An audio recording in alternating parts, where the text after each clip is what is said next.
새해 첫 주를 보내고 있습니다. 예배하는 모든 성도님들과 가정 가운데 주님이 주시는 평강이 함께 하시기를 바랍니다. 특별히 새해에는 성도들 개인과 가정의 간절한 기대와 소망이 주 뜻 안에서 응답받는 축복된 한 해가 되기를 원합니다. 아멘. 올 한 해 우리 교회 신앙의 주제는 주여 치유하게 하소서입니다. 이 주제는 우리 교회뿐만 아니라 교회가 속한 교단 전체의 주제 말씀이기도 합니다.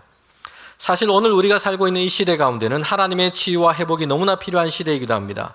몸과 마음이 병들어서 고통 가운데 있는 이들이 우리 주변에도 많이 있고요. 코로나19로 인해서 2년여 동안 전 세계가 고통 가운데 어려운 시간을 보냈습니다. 그런데 사실 생각해 보면 코로나19가 전 세계적으로 만연할 때는 바이러스와 싸운다고 다른 곳에서 다른 부분에서는 좀 조용했던 것 같습니다. 그런데 이런 상황이 어느 정도 종식되고 나니까 이제는 나라 안팎에서 또 민족 간의 세계 안에 상처와 분열, 대립과 전쟁이 일어나고 있습니다. 지금도 여러 곳에서 진행 중에 있습니다. 회복과 치유가 필요한 것은 교회도 마찬가지입니다. 교회는 부흥과 도약을 기대하기 어려운 이런 시대 가운데 놓여 있습니다. 실제로 교회가 만나는 현실은 젊은 세대가 급감하고 있는 그런 현실, 사람들은 종교와 신앙에 대해서 이제 크게 관심이 없는 탈종교화된 시대를 살고 있습니다. 외부뿐만 아니라 교회 안에도 이런저런 어려움들을 겪고 있는 경우들이 많습니다. 신앙인으로서 참된 삶을 추구하고 하나님의 나라와 그의 의를 위한 열정과 헌신이 우리 가운데 약화되어 있기도 합니다. 그래서 교회 부흥은 고사하고 많은 교회들이 이제 생존을 생각해야 하는 이런 시대가 되어 가고 있다는 것입니다. 이런 시대를 마주하면서 우리는 우리의 가정과 우리 자신 또 교회와 세계를 향한 하나님의 도우심을 간구합니다. 하나님께서 치료하시고 회복시켜 주시기를 우리는 간절히 바라는 것입니다. 오늘 본문은 이스라엘 백성이 이제 애굽에서 나와서 가나안 땅을 향해 갈 때 일어난 사건입니다. 마라의 쓴물을 만나게 된 일을 말씀하고 있습니다. 성도 여러분, 하나님께서는 이 애굽의 압제 아래에 있던 이스라엘 백성을 인도하여 내셨습니다.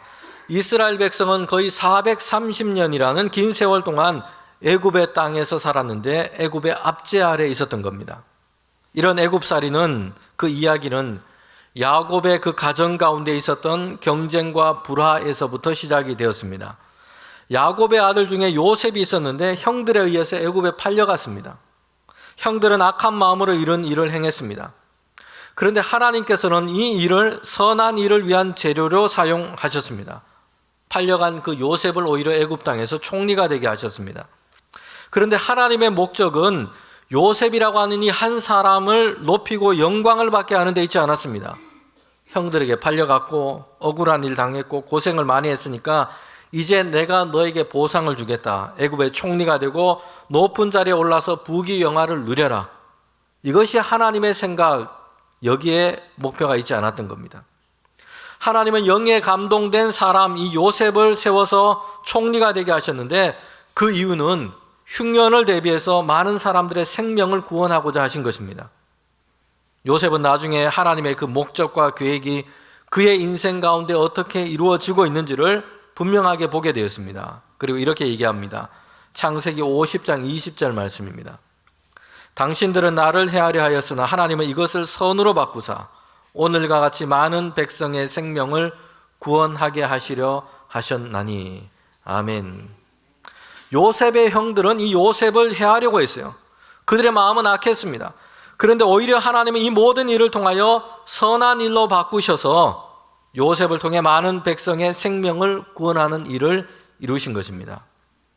요셉은 형들의 시기심 때문에 형들의 행한 악한 일 때문에 애굽에 팔려갔습니다. 그런데 하나님은 이런 요셉 가운데 일하시고 흉년을 준비하셔서 사람들의 생명을 구원하는 일을 행하신 것입니다.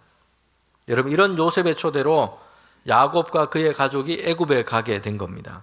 그리고 애굽 땅에서 이제 땅을 얻고 거기서 거주하게 된 겁니다. 그런데 시간이 지나면서 총리였던 요셉을 기억하지 못하는 애굽의 왕들이 다스리게 됩니다. 요셉이 애굽을 위하여 어떤 일을 행했는지 이것을 기억하는 사람들은 사라지게 된 겁니다. 그래서 애굽 땅에서 얻었던 이스라엘 민족에 대한 환대도 사라지게 된 겁니다.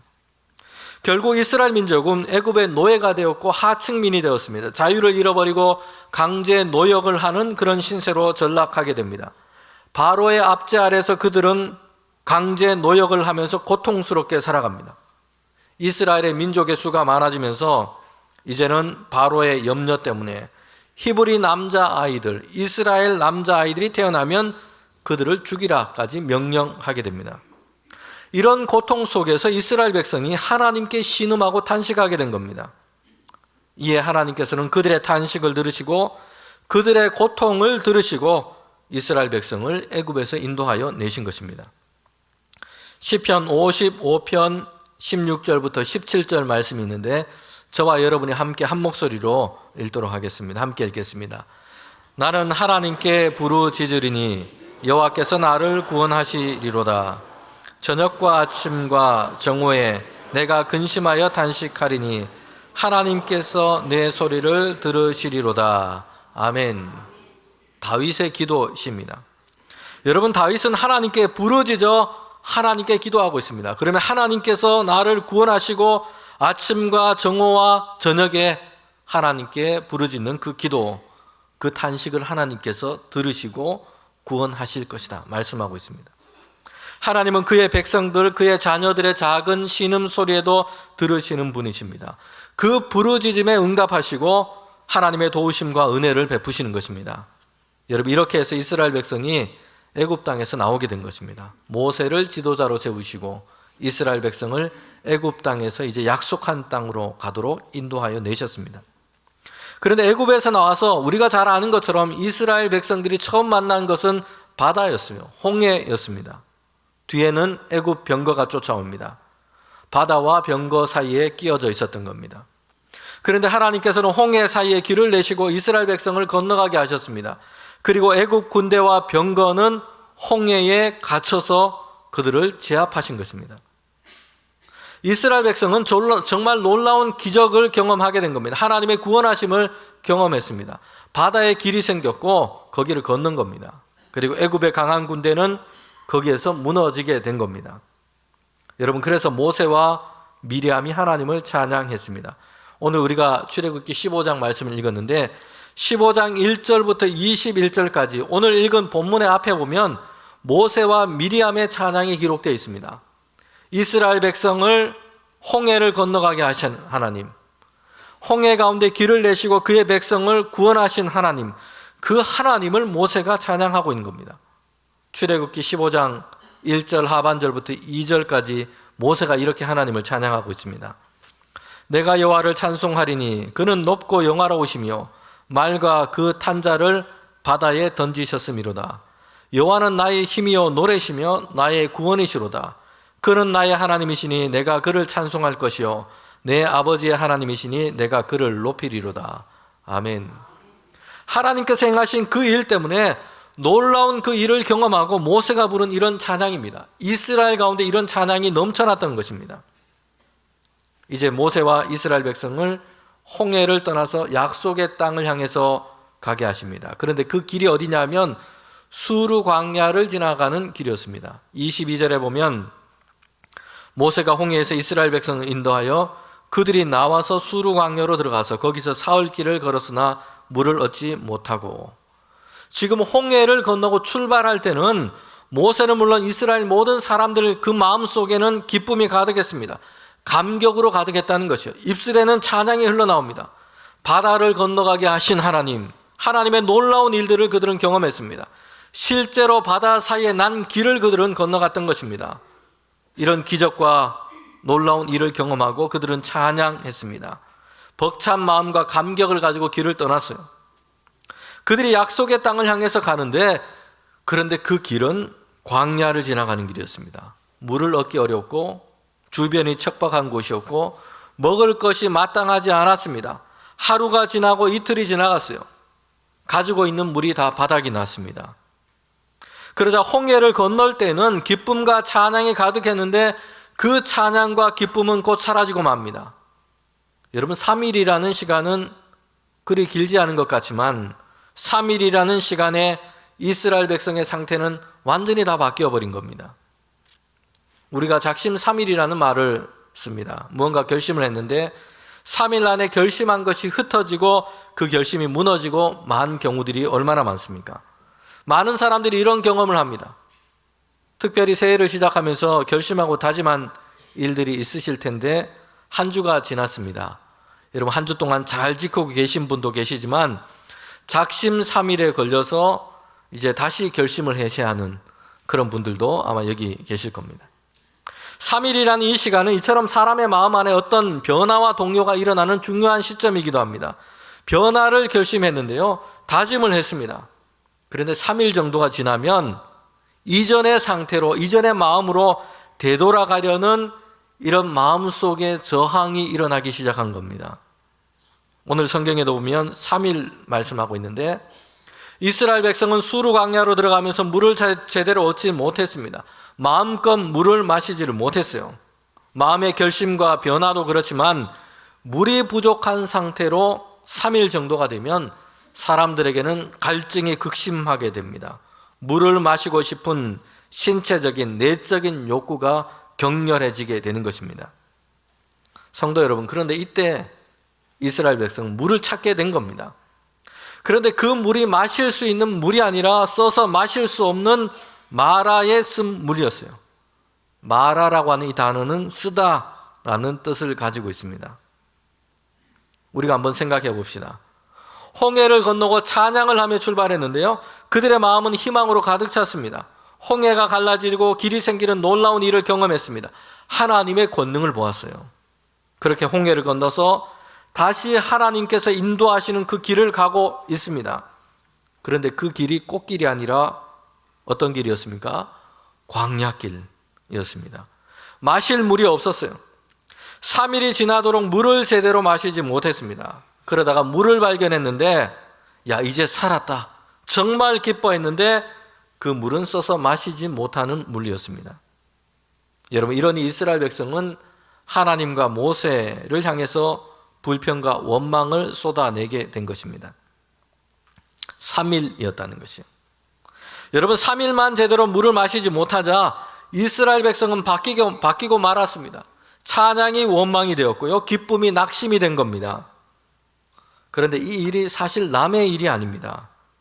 이스라엘 백성이 유독 참을성이 없고 유독 변덕스럽고 그래서 이런 일이 일어난 것이 아니에요. 누구든지 3일이면 이렇게 될 가능성이 높다는 것입니다. 우리 교회에서 협력하는 이 요르단에서 선교하시는 선교사님 부부가 있는데 작년에 오셔서 선교 보고도 하고 함께 말씀을 나누기도 했습니다. 그날 함께 식사를 하면서 이야기를 나눴습니다. 사역하는 곳이 요르단인데 이 성경의 배경이 되고 있는 그런 곳입니다. 한국에서 방문한 분들이 있다고 합니다. 그러면 성지순례 안내도 해주고 광야길을 걸어보기도 합니다. 이 성경에 나오는 광야가 지금 요르단 지역에 있기도 합니다. 그런데 이렇게 광야를 걷기를 하면 3일은 고사하고 딱 3시간이면 사람이 바뀐다고 합니다. 처음에는 막 즐겁고 기대감에 차서 성경에 나오는 그곳이니까 얼마나 기대감이 있겠습니까? 그렇게 시작했는데 딱 3시간이 지나면 힘든 표정이 역력해집니다. 뜨거운 태양 아래서 땀은 비오듯 하고 건조하고 뜨거운 바람이 몰려옵니다. 금세 지치고 마는 것이요. 채 3시간이 지나기도 전에 다들 이제 그만하겠다고, 힘들어서 못하겠다고 다 얘기를 한다고 합니다. 여러분, 애굽에서 나와서 홍해를 건넜고 이제 고통 끝 행복의 시작이라고 기대했습니다. 그런데 이스라엘 백성은 찬양하며 걷던 그 행진이 곧 고난의 행군으로 바뀌게 된 겁니다. 물을 겨우 3일 만에 발견했는데 마라의 쓴물이었습니다. 마시지 못하는 물이에요.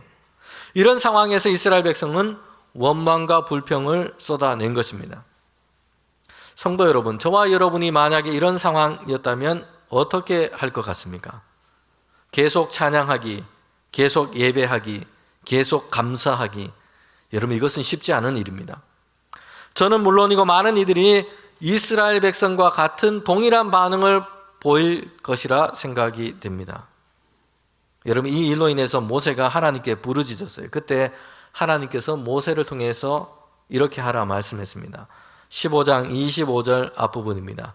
모세가 여호와께 부르짖었더니 여호와께서 그에게 한 나무를 가리키시니 그가 물에 던지니 물이 달게 되었더라. 아멘. 어떤 일이 일어났습니까? 모세를 통해서 하나님은 이 물을 바꾸신 것입니다. 마실 수 없는 쓴물이었는데 단물로 좋은 물로 바꾸셨어요. 모세가 하나님이 명령하신 대로 한 나무 가지를 물에 던졌습니다. 여러분, 그런데 성경에는 무슨 나무인지를 밝히고 있지 않아요. 정관사를 써서 그 나무 가지라고도 말하고 있지 않습니다. 나무에 대한 설명과 강조가 전혀 없습니다. 하나님께서 지시하신 어떤 한 나무를 물에 던졌는데 물이 변화된 것입니다. 우리는 성경을 읽으면서 이게 무슨 나무인지 특별히 주의를 기울일 필요가 없습니다. 사람들이 자꾸 삼천포로 이제 빠지게 되는데 정작 봐야 할 것을 보지 못하고 야, 그게 무슨 나무일까? 여기에 대한 관심에 사로잡히게 되는 겁니다. 마라의 쓴물에 던져서 넣은 이 나무 자체가 특별한 효력이 있는 것이 아니에요. 하나님께서 지금 이 일을 이스라엘 앞에서 행하신 것입니다. 여러분, 이 나무는 오히려 예수님의 이 십자가를 예표합니다. 주님의 십자가가 죄 아래서 죽음과 사망과 그늘에 쓰디쓴 인생을 살아가고 있는 사람들을 변화시키십니다. 예수님의 십자가가 죄인된 우리를 하나님의 은혜의 보좌 앞으로 하나님의 빛 안으로 들어갈 수 있도록 우리를 변화시키시는 것입니다. 성도 여러분, 마라의 쓴물은 이전에는 냄새가 나고 마실 수가 없습니다. 쓴 물이었습니다. 마시더라도 탈이 날 수밖에 없는 그런 물이었습니다. 3일 동안 물을 마시지 못했으니 이스라엘 백성 입장에서는 웬만하면 그 물을 마시려고 했을 겁니다. 그렇지 않습니까? 목이 마른데 3일 동안 제대로 물을 마시지를 못했어요. 그러면 정말 좋은 생수가 아니더라도 그냥 수돗물이나 아무 물이라도 웬만하면 다 마실 겁니다. 그런데 3일 동안 갈증 가운데 있었던 이스라엘 백성이 그 물을 마시지 못한 것을 보면 물의 상태가 어떠한지를 짐작하게 됩니다. 시도해 봤지만 도저히 마실 수 없는 물인 것입니다. 하나님께서는 그 물을 바꾸시고 변화시키신 것입니다. 마실 수 있을 뿐만 아니라 달고 마시는 물로 변화시키시고 고치신 것입니다. 그들의 목을 축이시고 그들을 살리는 물로 바꾸신 것입니다. 여러분, 이렇게 마라의 쓴물을 단물로 바꾸신 것은 이스라엘 백성이 광야길 가나안을 향해 가는 길이 어떠한지를 우리에게 잘 보여주고 있습니다. 우리가 인생이라는 이 삶의 여정을 통해서 걸어갈 때에 하나님의 은혜 안에 걸어가는 길이 어떤 길인지를 우리에게 보여주고 있습니다. 여러분, 고생과 수고도 있기도 하고요, 평탄하고 장애가 없고 그러지를 못합니다. 쓴물처럼 감당하기 어렵게 느껴지는 일들이 우리 앞에 있기도 합니다. 그런데 하나님은 그 모든 것을 유익한 것으로 바꾸시고 달고 오묘한 일로 바꾸실 줄 믿습니다. 여러분, 오늘 성경 말씀을 보면 하나님은 마라의 쓴물을 단물로 바꾸시는데 하나님의 목적은, 최종적인 목적은 물을 바꾸는 데 있지 않습니다. 이 일을 통해서 하나님은 이스라엘 백성을 시험하시겠다 말씀합니다. 여러분, 출애굽기 15장 25절에 보면 이렇게 말씀합니다.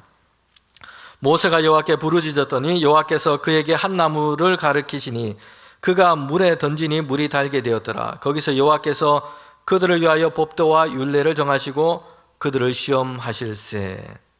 하나님께서 이스라엘 백성 가운데 뭘 하시겠다고 말씀합니까? 마라의 쓴물을 단물로 바꾸셨어요. 그들이 마실 수 있는 물이 되게 하셨습니다.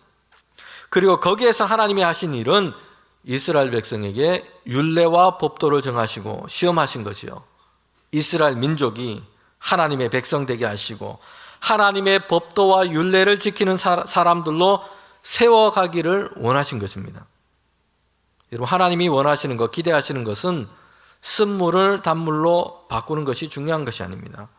이스라엘 백성이 변화되는 것입니다. 하나님의 규례와 율례를 지키며 그 말씀을 따라서 살아가는 하나님께 속한 백성으로 변화시키고자 하시는 것입니다. 여러분, 우리는 우리 주변 환경과 삶의 환경들이 좀 더 좋게 변화되기를 기대합니다. 깨끗해지고 도로와 길이 잘 되고 주변에 편의시설들이 많아지고 이것을 원합니다. 우리는 주변 사람들이 좀 바뀌고 변화되었으면 좋겠다라고 생각하기도 합니다. 그런데 오늘 말씀을 통해서 우리가 기억할 것이 있습니다. 우리 자신이 변화되고 바뀌는 것이 더 중요합니다. 하나님은 마라의 쓴물을 바꾸셔서 단물로 변화시키셨습니다. 그런데 이 일을 통해서 하나님은 이스라엘 백성들을 변화시키기를 원하십니다. 하나님의 말씀을 따라 살아가는 백성들로 그들은 변화되어 가야 합니다. 이스라엘 백성이 하나님께서 약속하신 그 가나안 땅을 향해 가게 되는데 40년이라는 긴 시간이 걸렸습니다. 이런 광야에서 많은 시간을 보냈어요.